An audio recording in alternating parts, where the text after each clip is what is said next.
네. 아멘. 아멘. 반갑습니다, 여러분. 우리 김상장 형제가 요즘에 그 날씨가 너무 좋다고 이야기를 했는데 여러분 거기에 동의하시는지 모르겠어요. 요 며칠 전에 우리 근혁이 오스트리아에서 잠시 한국에 방문을 했거든요. 내일 이제 떠나네요. 내일 월요일 날 떠나는데 그 할머님이 아주 가까웠던 할머님이셨는데 그 할머님이 친할머님이 돌아가셔서 그 잠시 왔었어요. 그래서 근혁이가 우리 새해 안부를 물어보더라고요. 그래서 결혼했다니까 너무 좋아 하더라고요. 근데 잠시 시간을 보내는데 이 친구가 시간을 보낼 때마다 계속 사진을 찍어대는 거예요. 그래서 너 뭐 이렇게 사진을 찍냐 그랬더니 그 친구가 이제 유럽에 있은지 프랑스에 있다가 이제 간지 지금 한 몇 개월밖에 한 3, 4개월밖에 안 되거든요. 유럽에 있으면서 한국의 이 가을이 얼마나 아름다운지 형은 모를 거라고. 그래서 제가 그 얘기를 들으면서 되게 도전이 됐어. 이거 나에게 너무 익숙하니까 올 가을은 별론데 남풍. 그래서 내가 그런 얘기를 했는데 여기는 너무 보면서 형 잠깐만요. 이렇게 찍어보면서 야 내가 진짜 이 아름다운 자연이 나에게 너무나 이게 식상해졌구나라는 생각을 하면서 좀 도전이 됐어요. 그 묵상하면서 내가 이 자연뿐만 아니라 나에게 주어진 것들, 내 아내에 대해서, 내 아이들에 대해서, 내 옆에 있는 형제 자매들에 대해서, 내가 살고 있는 집과 그 모든 것에 대해서 얼마나 감사하고 있는지. 참 너무 당연하게 여겨지는 것이 그것이 사라졌었을 때 얼마나 당연하지 않은 것인지를 느끼게 되어지면서 하나님 이 시간 우리의 영을 깨워서 우리가 받은 게 얼마나 기쁘고 또 얼마나 행복한지를 깨달으면서 그분께 예배를 드릴 수 있는 시간이 되어지기를 바라고 싶습니다. 아멘. 자, 우리 옆 사람이 얼마나 특별한지 옆 사람에게 좀 나눠주십시오. 야, 내가 있어서 너무 특별하다라고 나눠주면 좋을 것 같아요.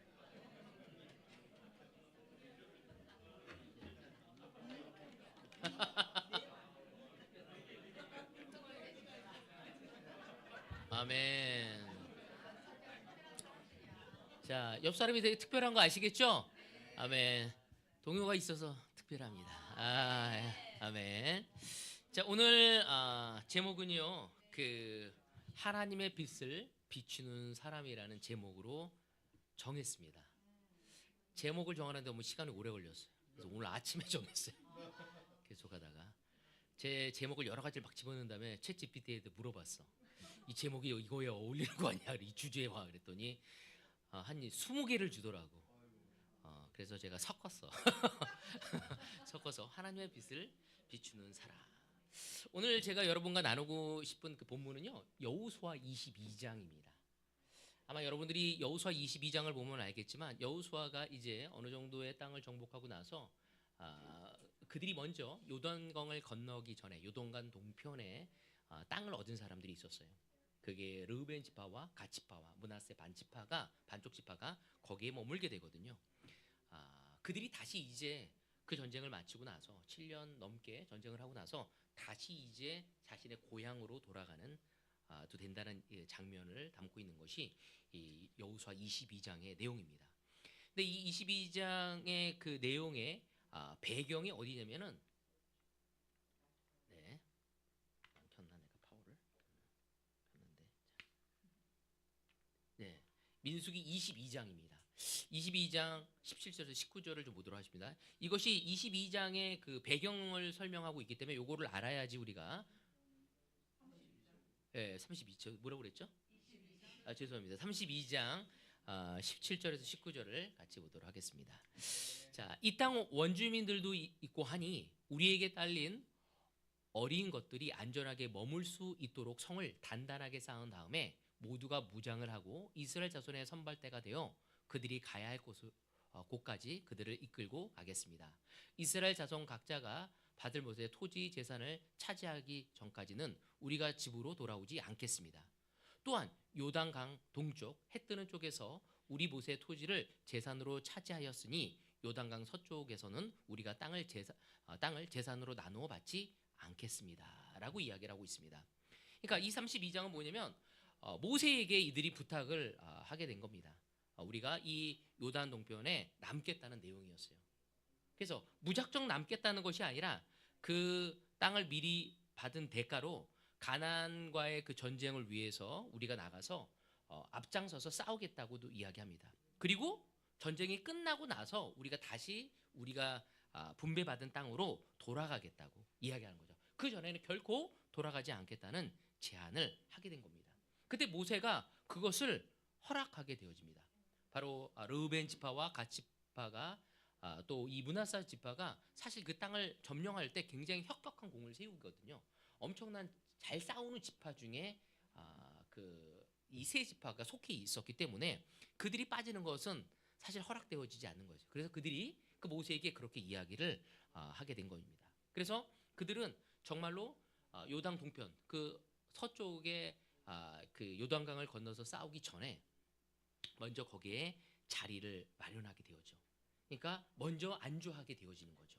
그리고 자기의 처자식을 거기다 두고 정착할 수 있도록 한 다음에 그 다음에 7년간의 전쟁을 성공적으로 마치기 위해서 그들은 세 지파는 함께 요단강을 건너서 이 요단 서쪽에서 이 정복 전쟁을 가장 선두에 서서 아주 열심히 싸웠던 지파가 이 세 지파였습니다. 이들이 그 전쟁을 잘 마무리하고 이제 돌아가는 장면을 이야기하고 있습니다. 자, 22장 같이 보도록 하겠습니다. 그래서 여호수아는 이 모세와의 맺은 약속을 상기시키면서 그들을 칭찬하는 장면에서부터 시작되어집니다. 22장 2절에서 3절입니다. 그들에게 일렀다. 당신들은 당신의 종 모세가 당신들에게 명령한 것을 모두 지켰고 또 나에게 순종하여 내가 명령한 모든 것을 다 지켰습니다. 굉장히 놀라운 거죠. 당신들은 오늘까지 이렇게 오랫동안 당신들의 결례를 저버리지 않고 주 당신들의 하나님이 명하신 것을 성심껏 다 지켰습니다. 굉장히 놀라운 칭찬 아닙니까?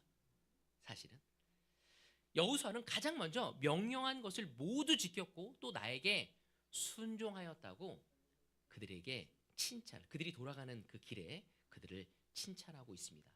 특별히 이 세 지파의 그 순종은 아주 빛났습니다. 이 세 지파가 이스라엘에서 가장 강력한 힘을 가졌기 때문에 또 싸움을 잘했기 때문에 놀라웠던 거죠. 또 우리가 한번 생각해 봐야 할 것 중에 하나가 뭐냐면 어떤 그 공동체든지 간에 좋은 실력을 갖춘 사람일수록 다른 사람을 순종하기가 어렵습니까? 쉽습니까? 쉽지가 않아요. 어려워요. 내가 능력이 많아. 근데 나보다 별로 능력이 없는 사람을 따르고 지지해 주기란 결코 쉽지 않은 거였거든요. 이들은 벌써 땅의 지파를 어느 정도 자기네 땅을 얻었고 그래서 중간에 모세하고 약속이었잖아요. 근데도 불구하고 그들은 거기서 싸움을 하는 그 순종하는 마음을 끝까지 가져갔다고 여호수아가 그들을 격려하고 있는 것입니다. 그래서 이들이 결코 쉽지 않은 순종을 기꺼이 그 하나님과의 약속을 믿고 르우벤과 갓과 이 므낫세 이 반쪽 지파는 모세에서 여호수아로 리더십이 바뀌었는데도 불구하고 그들에게 하나님이 세우신 그 리더임을 믿고 따르고 지지하게 되어집니다. 그래서 그들은 가장 그 싸움에 있어서 선봉에 있어서 열심으로 싸우게 되어지는 거죠.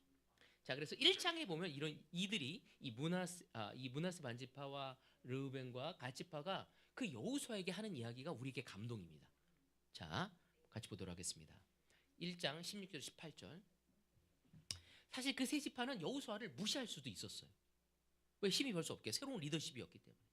그리고 따르지 않을 수도 있고 그 약속을 지키지 않고 자기 땅으로 돌아가도 됐었어요. 왜? 여호수아였기 때문에. 근데 이 여호수아 1장 16, 18절에 보면 그들이 여호수아에게 대답하였다. 지금 우리에게 명령하신 것은 무엇이든지 다 하고 어디로 보내시든지 그리로 가겠습니다. 우리는 모두 모세에게 복종하였던 것 같이 모세의 뒤를 이어 우리의 지도자가 되신 분께도 복종하겠습니다. 오직 주 하나님이 모세와 함께 계셨던 것 같이 여호수아 어른과도 함께 계시기만 바랍니다. 여호수아 어른의 명령을 거역하고 지시하는 말을 복종하지 않는 사람은 누구든지 모두 죽임을 당할 것입니다.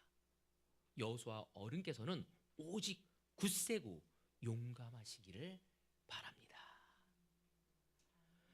이스라엘에서 가장 강력한 군사력을 가지고 있었던 르우벤과 갓과 이 므낫세 지파는 여호와의 그 말에 군말 없이 순종하겠다고 이야기하고 있습니다. 오히려 그 여호수아에게 용기를 내라고 여호수아를 격려하고 있는 모습을 우리는 볼 수 있습니다. 그리고 7년이 넘는 기간 동안 이 정복 전쟁에 있어서 이미 모든 것을 자기가 열심히 싸워도 그게 자기 땅이 되는 게 아니잖아요. 그런데도 불구하고 그는 가장 선봉에 서서 전쟁을 승리로 이끄는데 결정적인 역할을 한 지파가 바로 이 세 지파였습니다. 그들은 불평하고 불만을 토로하고 불순종할 수도 있었지만 그들은 여호수아의 리더십에 지지하며 따르며 나아가게 되어진 겁니다. 그래서 사실 오늘 여러분과 함께 이 볼 것이 뭐냐면 하나님의 빛을 빛내는 사람들, 이 세 지파의 사람들이라고 저는 생각이 되어집니다. 바로 그들이 세 지파가 모세와 했던 약속을 지킨 그 의리의 사람들, 그 순종하는 것에 대해서 오늘 여러분과 나누고 싶습니다. 마태복음에 보면은 8장인데 이 백부장 이야기가 나옵니다. 여기에 이스라엘 민족이 너무 놀랍게 그 정복 전쟁에서 승리할 수 있었던 건 이 세 지파가 자기 땅을 다 받고 나서도 끝까지 신실하게 싸움을 함께 했기 때문에 그 승리로 이끌 수 있었던 거였죠. 그들은 하나님의 말씀에 순종했고 하나님과의 약속을 끝까지 지키며 의리를 지킨 사람들입니다. 바로 거기에서뿐만 아니라 성경은 계속적으로 하나님의 말씀에 순종하고 하나님과의 의리를 지키고자 하는 사람들에게, 그 믿음을 지키고자 하는 사람에게 너무나 큰 축복과 은혜를 베푸시는 장면은 우리 신약에서도 볼 수 있게 되는 거죠. 그 중에 하나가 이 백부장에 대한 이야기인데, 여러분 이 백부장은 어떤 사람이었죠? 맞아요. 로마 사람이었습니다. 그리고 로마 사람이라는 건 뭐예요? 이스라엘 민족에게 로마 군인으로서 파견된 이방인이었다는 것입니다. 그는 헤롯의 용병을 몇 명을 인도하고 있는 거였죠? 100명을 지휘하고 있는 지휘관이었습니다. 그럼에도 불구하고 그는 예수님께 찾아가서 간청합니다. 굉장히 놀라운 장면이죠. 로마 사람이었고 이방인이었고 자신의 어떤 민족이 아닌 다른 사람을 위해서 그는 그 문제를 갖고 예수님께 찾아가서 간청하는 모습입니다. 자, 8장 6절에 보면 이런 얘기하죠. 주님, 내 종이 중풍으로 집에 누워서 몹시 괴로워하고 있습니다. 이는 예수님을 찾아간 이유는, 예수님은 어떤 사람이었죠? 그 당시에 유명하고 유대인 사람이었습니다. 로마인들에게는 어떤 사람이었어요? 종 같은 존재였거든요. 식민지 사람들이었거든요. 근데 그 로마 장교가 기꺼이 예수님에게 가서 부탁을 한 거예요. 자신의 문제도 아니고 자신의 혈육의 문제도 아니었어요. 그런데도 불구하고 자신의 소아에 있는 정말 하인을 위해서, 그 하인의 중풍병을 위해서 가게 된 거죠. 여기서 우리가 볼 수 있는 건 백부장의 그 믿음을 잘 볼 수 있다는 거죠. 그는 조건을 넘어서 마음을 가지고 갔다는 것을 볼 수 있습니다.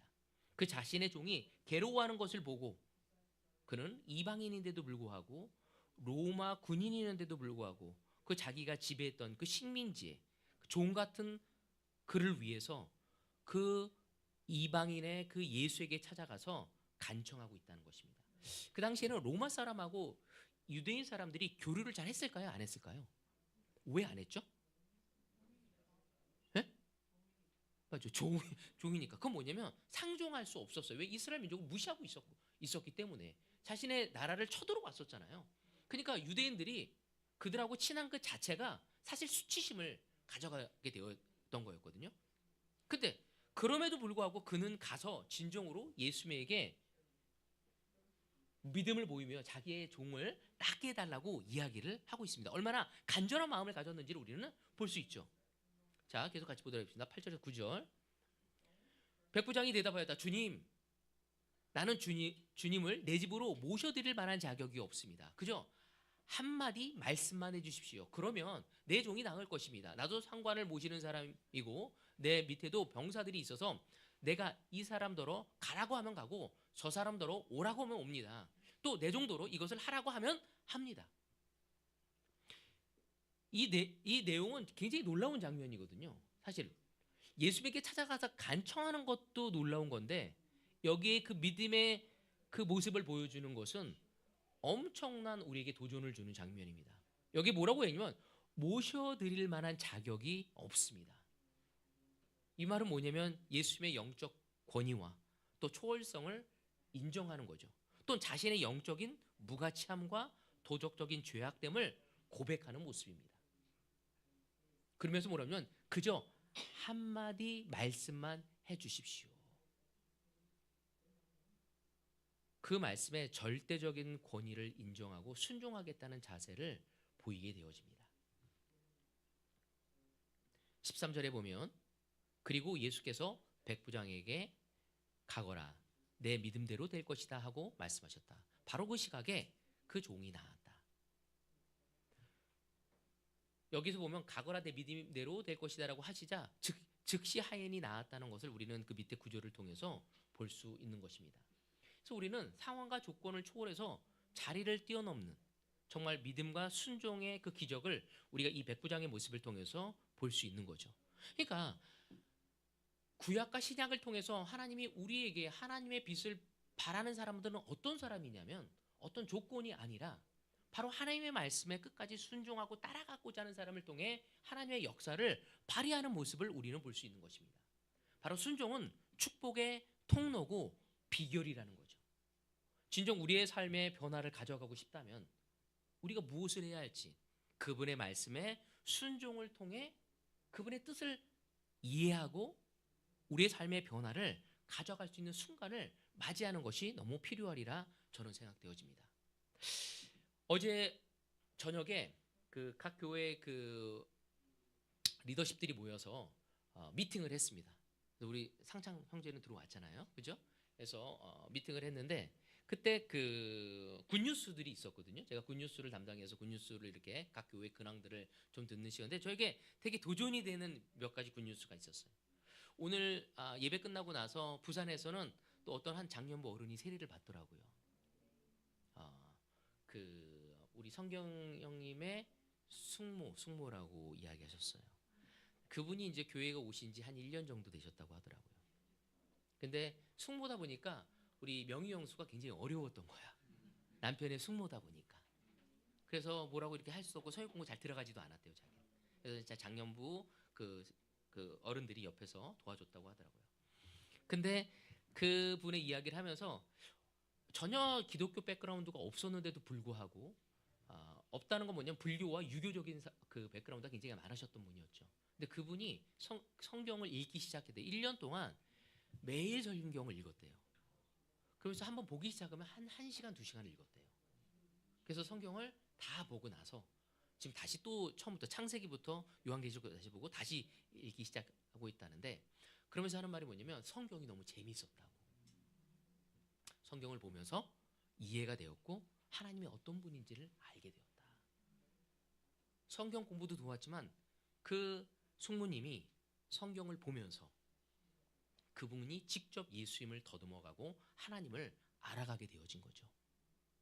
여러분 오늘 시간 우리가 하나님을 따르는 사람들이고 예수님을 말씀을 본받아가는 제자라고 얘기하지만 우리가 성경을 보지 않는다면 그리고 순종하지 않는다면 여러분 우리의 삶의 변화가 올까요?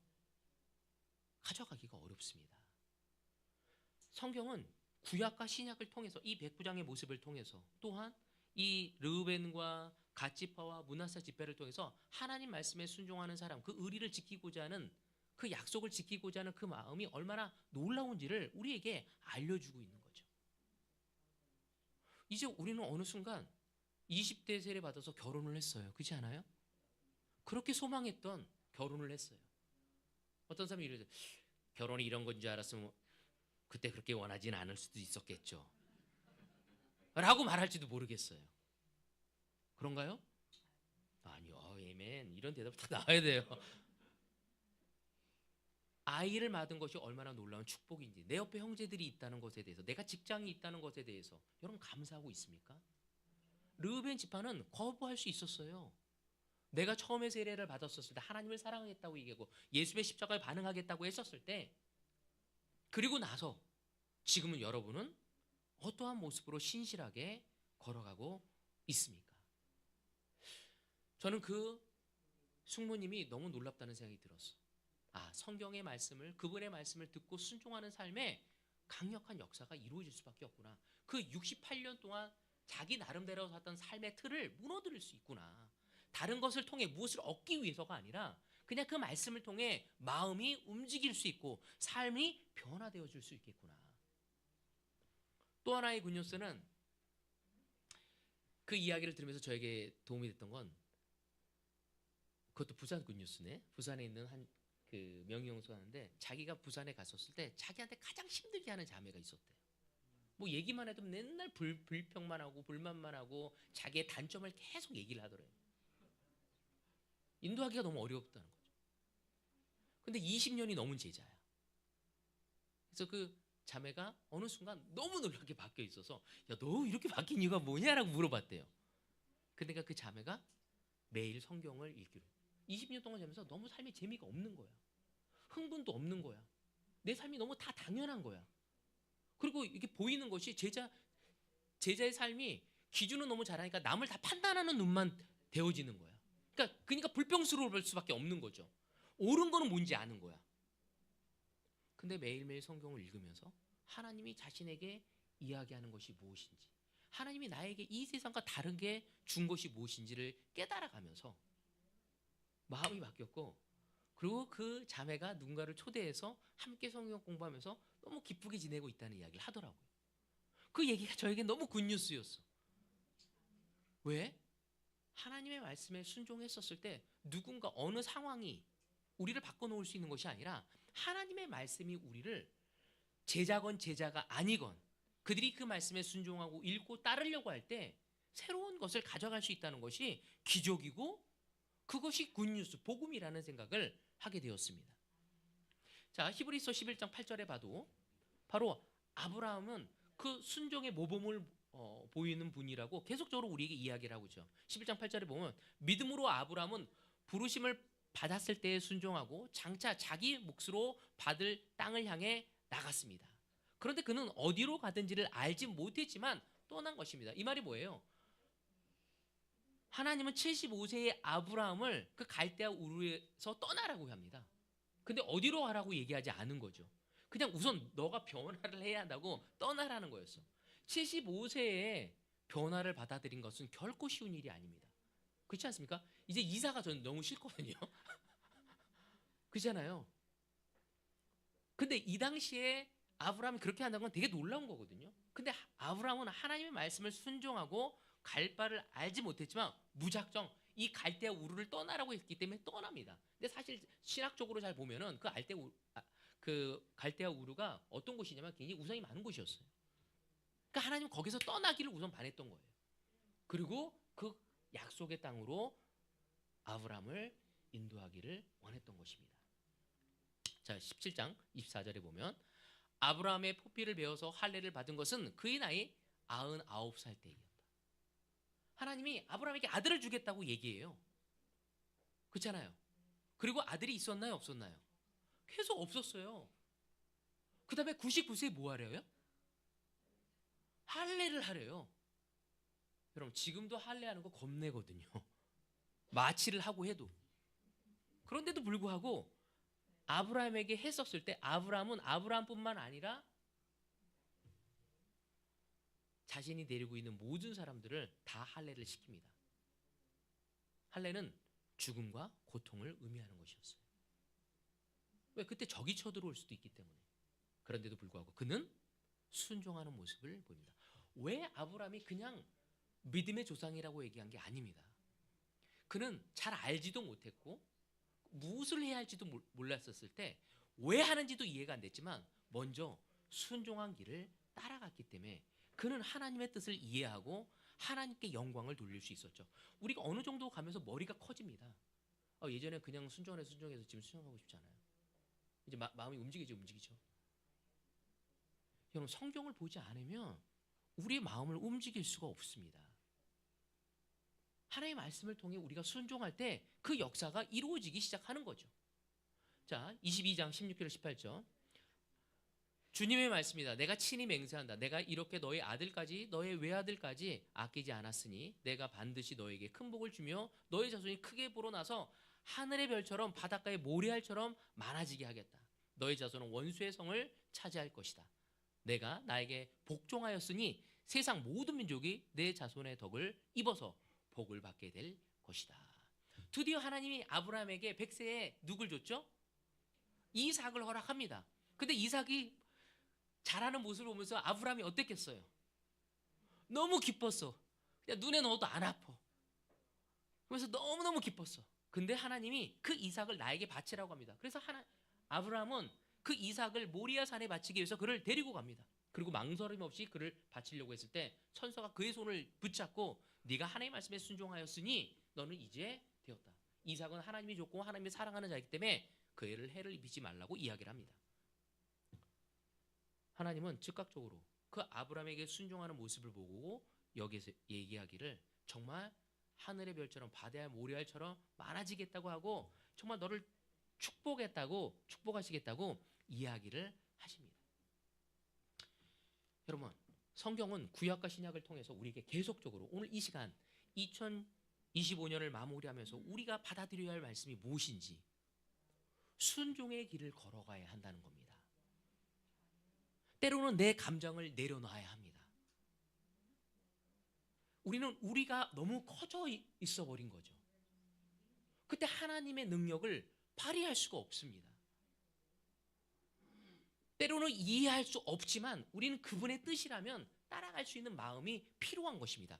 그때 비로소 하나님이 아브라함을 세우듯이 하나님이 므낫세와 갓지파와 정말 이렇게 르벤 지파를 통해서 놀라운 역사를 이루었던 것처럼 그런 역사를 이루어갈 수 있는 것입니다. 2025년 얼마 남지 않았습니다. 여러분, 우리 주님의 말씀에 순종하며 아브라함에게 이루었던 그 놀라운 기적을 또한 정말 가나안 정복사에 있어서 그 르벤과 갓과 므낫세를 통해서 이루신 그 기적을 우리의 삶에서 이루어갈 수 있는 우리 모두가 되어지기를 바라고 싶습니다. 아멘. 자, 다음은 22장 2절 그를 축복하면서 또 이런 얘기를 합니다. 뭐라고 하냐면 내가 명령한 모든 것을 너희는 다 지켰다고. 너무 놀라운 것은 그냥 싸움만 한 것이 아니라 여호수아가 이야기한 모든 것을 다 지켰다고 이야기하고 있죠. 그러면서 칭찬을 하고 있는 것입니다. 7년 넘게 오랫동안 변하지 않고 자신의 자리를 지키며 책임을 다한 것에 대해서 칭찬한 거죠. 우리가 어느 순간 제자가 되었을 때 하나님 이것만 해결해 주십시오, 이것만 주십시오 하고 뭔가 됐었을 때 어느 순간 여러분 우리 가운데 우리가 제자로 살면서 20년 살면서 우리 주변에 믿음을 갖다 떠난 사람이 많습니다. 그 이유가 뭘까요? 이제 어느 정도 배불러졌었을 때 다른 필요가 생긴 거죠. 그 필요가 채워지지 않았었을 때 때로는 우리는 헌신짝처럼 예수님을 버릴 수가 있습니다. 이 므낫세와 르우벤과 같이 놀라웠던 건 뭐냐면요, 그는 자신의 자리를 지키며 끝까지 자기 처자식이 자기 싸우고 있는 그 반대쪽에서 있는 거예요. 얼마나 그들이 잘하는 것을 보고 싶고 그들이 다시 그 정착하는 것을 돕고 싶고, 우리 제후가 그 떨어져 있잖아요. 그래서 얼마나 상수기를 늘 보고 싶어 하죠. 늘 내가 느껴요. 하나 5일마다 6일마다 한 번씩 보잖아요. 그죠? 4일마다 4일마다 한 번씩 보요. 끝나자마자 바로 그런군요. 그래도 보고 싶어요. 저도 며칠 루치를 가면 아내가 너무 보고 싶어요. 아이들이 보고 싶고. 근데 그 7년 동안 편한 곳도 아니고 싸워야 하는 곳이에요. 목숨을 걸고. 그러니까 얼마만큼 보고 싶겠습니까? 근데 끝까지 신뢰를 지키고. 여러분, 오늘 시간 여러분의 것이 채워졌다고 다른 형제를 위해 싸워주고 있습니까? 여러분, 경화를 위해 싸워주고 있습니까? 경화의 마음이 하나님 앞에 올바로 갈 수 있도록, 그녀가 하나님 안에서 성장할 수 있도록 여러분 함께 싸워주고 있습니까? 이제 난 집도 샀고 차도 있고 직장도 있고 나 괜찮아. 다른 사람의 관심을 꺼버린 건 아닙니까? 저는 이 구절이 저에게 너무 큰 도전이 되었습니다. 내 아들이 이제 제자 되었어. 내 딸 제자 됐어. 남이야, 아이들에 대해서, 자녀에 대해서 여러분 관심이 있습니까? 이 므낫세가 왜 칭찬을 받을 수밖에 없었는지, 거기에는 이유가 있는 것입니다. 감정적으로, 정서적으로 그들은 힘들었겠지만 중간을 포기하지 않고 앞장서서 전쟁을 치르고 책임을 다하며 우리가 하나라는 것을 보여준 거였죠. 저는 너무 감동이 되었어요. 이거를 보면, 야, 이것이구나. 이렇게 싸워줘야 하는구나. 여러분, 초대교회가 사실은 시스템적으로 서로 연결되어 온 것이 아니었습니다. 근데도 불구하고 너무 놀랍게 예루살렘이 흉년이 들었었을 때 이방인 교회가 어디였죠? 가장 첫 번째 이방인 교회가 경화자매 뭐였죠? 안디옥 교회였어요. 안디옥 교회에서 돈을 보내줍니다. 돈을 달라고 한 것도 아니었어요. 너희가 어려워? 내가 도움을 줄게. 교회가 교회를 책임지고 성도가 성도를 책임지고, 정말 교회가 형제 자매를 책임지고 형제 자매들이 교회를 책임져주는 이러한 모습이 하나님이 보시기에 아름다운 교회였기에 그들은 핍박과 어려움 속에서도 교회가 성장할 수밖에 없었던 것입니다. 자기밖에 모르는 그리스도인은 그건 그리스도인이 아니죠. 내 아들, 내 딸, 내 집, 내 회사, 내 건강, 이게 제자입니까? 내 시간, 이건 그리스도인이 아닙니다. 하나님의 은혜를 알았다고 할 수 없습니다. 오늘도 우리 지연이가 이명 씨를 어제 봤다고 하더라고요. 그래서 막 몸이 피곤해서 왔어. 그래서 내가 미안하다고 했어요. 시험 보는지도 몰랐어. 얼마나 노력했습니까? 얼마나 목이 뻐근하고 힘들 정도로. 여러분, 우리는 서로 관심을 가져가야 돼요. 내 코가 석자서 아무것도 하지 않으려고 하는 것은 그리스도인이 아닌 거죠. 주님의 은혜를 받은 자격이 없는 겁니다. 바로 초대교회가 그 핍박과, 조직도 제대로 되어 있지 않았고 시스템도 제대로 되어 있지 않았지만 그들이 하나가 된 건 서로에게 관심을 가졌기 때문입니다. 제가 사역을 하다가 느끼는 건 뭐냐면, 재주가 많거나 실력이 많은 사람이 좋지만, 우리가 재주가 많은 사람 좋아하잖아요. 그죠? 실력이 많은 사람, 더 좋은 게 누구냐면요, 어떤 사람에게 고마움을 많이 느끼냐면 끝까지 함께 해주는 사람이에요. 의리 있는 사람입니다. 함께 책임을 져주는 사람입니다. 함께 즐기고 재능도 하고 다 하다가 책임질 순간에 싹 사라진 사람들이 있어. 여러분, 부부끼리도 마찬가지 않아요? 막 같이 하다가 애가 잘못됐어. 그러면 너 책임이야, 너 책임이야. 부부끼리 사이가 안 좋아집니다. 여러분, 우리는 함께 책임지는 관계를 이 르우벤과 갓지파와 므낫세 지파를 통해서 배울 수 있어야 합니다. 바로 여호수아는 그들에게 칭찬하면서 그들이 그 땅을 가는 걸 너무나 격려해 주면서 또한 권면도 좀 몇 가지를 남겨주는데, 이 5절도 저에게 큰 도전이었고 격려였습니다. 당신들은 오직 주님의 종 모세가 당신들에게 명령한 계명과 율법을 열심히 쫓아서 지키십시오. 주 당신들의 하나님을 사랑하고 언제나 주님께서 지시하시는 길로 가며 주님의 명령을 지키며 주님을 가까이 하고 당신의 온 마음과 온 정성을 다하여 주님을 섬기십시오. 떠나는 그들에게 격려하고 나서 그들에게 권면도 있지 않았습니다. 첫 번째가 뭐냐면 하나님을 사랑하라고 얘기합니다. 이 사랑한다는 단어의 의미를 찾아보면요, 그 사랑한다 안에는 뭐가 있냐면 좋아한다는 의미가 있습니다. 좋아하는 걸로는 더 작죠, 사랑보다는. 그렇지만 그 사랑한다는 거는 좋아한다는 의미가 있는 거예요. 그러니까 우리 준호가 아내인 지연이를 사랑하잖아요. 그죠? 그거는 어떤 의미죠? 지연이를 너 나 좋아해, 나 너 좋아해, 이런 것처럼 좋아한다는 의미잖아요. 그죠? 예. 네. 왜 이렇게 심각한 대답을 하죠? 무한스럽게. 우리는 좋아한다는 거. 거기에 좋아한다는 의미는 또 뭐가 있죠? 기쁨이 있다는 거예요. 그러니까 다시 말해서 뭐냐면 어떤 이들인지 우리가 사랑으로 해야 한다는 것은 우리가 기쁘고 좋아하는 걸로 감당해야 한다는 거죠. 우리가 사랑하지 않으면 부담스럽고 짜증스러워요. 그렇지 않습니까? 근데 우리가 사랑하면은 거기에는 기쁨이 있고 또한 재미가 있습니다. 여러분, 우리의 신앙생활이 어떻게 해야 하는지 다름 아니라 바로 이 기쁨과 즐거움이 함께 할 수 있는 것이 되어야 합니다. 어떤 종교적인 의식. 아, 오늘 예배구나. 가야 한다. 오늘 성경 봐야 하는 거야. 오늘 헌금해야구나. 헌금이야. 오늘 초대하는 거야. 초대. 성경 공부인데 그냥 이렇게 가는 게 아니라 기쁨으로 우리에게 할 걸 수 있어야 하는 거죠. 그다음에 사랑으로 그치지 말고 좋아하는 걸로 그치지 말고 우리는 사랑으로 더 깊이 가야 함을 이야기합니다. 여러분, 때로는 그 사랑은 노력하지 않으면 식을 수가 있습니다. 여러분, 누군가 이런 얘기를 했는데 연애는 뭐라고 하냐면 불꽃이라고 해요. 그죠? 동요는 이해할 수 있죠. 불꽃. 이동, 그죠? 우리 유실이도 이해하지 않아요? 사랑하면 막 불꽃 같잖아요. 그죠? 동욱이도 이해하지 않아요? 누군가 막 좋아하게 되면 어떻게 돼요? 막 불꽃처럼 막, 그죠? 새벽에도 막 전화하게 되고, 그죠? 막 생각하게 되고 불꽃처럼 막 일어나요. 근데 여러분, 결혼은 불꽃이라고 표현하지 않고 뭐로 표현하게요?